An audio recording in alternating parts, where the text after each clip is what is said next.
Après les employés des sociétés Napsal et FHC Medica, c'est le tour de ceux de JTC, Béné Agribusiness, Béné Organique et ceux de Béné Textile de la zone industrielle GDIZ de recevoir l'équipe du Centre national de sécurité routière et du réseau des journalistes et animateurs pour la sécurité routière du Bénin ce mercredi 26 février 2025. L'objectif de cette initiative, soutenue par les responsables de GDIZ, demeure le même: sensibiliser tout le personnel aux bonnes pratiques de sécurité routière. Les lois et règlements pour le code de la route, ce n'est pas anodin, c'est pour tout le monde.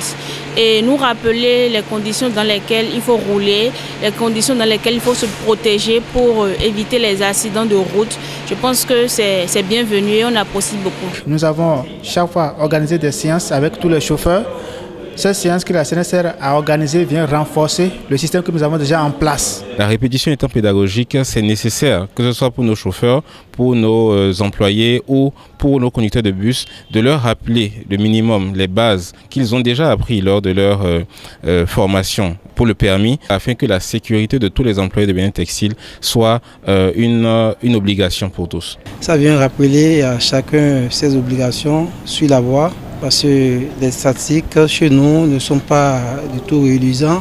Donc cette formation va quand même aider à réduire le nombre d'accidents chez nous. Et je remercie les formateurs pour donner cette formation aux travailleurs de Bénin Textile. Tout ce que l'agent de CNSR vient de dire, c'est des messages très importants qu'on doit prendre en compte.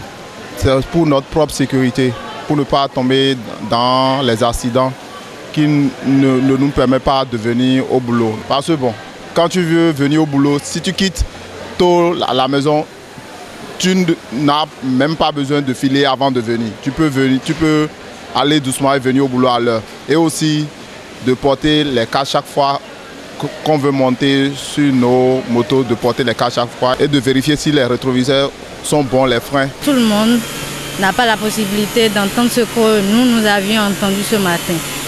Et ils nous ont sensibilisés sur comment se comporter sur la route, comment porter nos casques. C'est une bonne opportunité pour nous parce qu'on sait que désormais avec nos casques, on est bien protégés et que nos pneus aussi, on doit les remplacer quand c'est usé.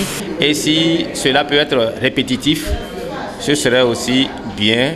Ils vont toujours nous accompagner dans les erreurs parce que quand on parle de l'école de la route, c'est pour nous tous. La sécurité, c'est pour nous tous. Nous, les chauffeurs, nous avons déjà pris conscience que si c'est en respectant les codes de la route que nous n'aurons pas assez d'accidents sur nos voies. Et les dépassements abusifs aussi, ça inclut, ça fait partie des choses que nous avons pris conscience de ça. C'est également une occasion pour les chauffeurs d'exposer ce qu'ils vivent au quotidien avec certains employeurs. J'incite surtout pour plus de sensibilisation à leur côté aussi, parce que c'est lorsqu'ils rentrent dans le véhicule qu'ils nous imposent certaines choses. Parce qu'un patron qui a déjà accusé de retard depuis la maison, et il rentre dans le véhicule, il dit à son chauffeur, moi je veux être à l'heure, je veux au service à telle heure. Mais quelle sera la délégation du chauffeur?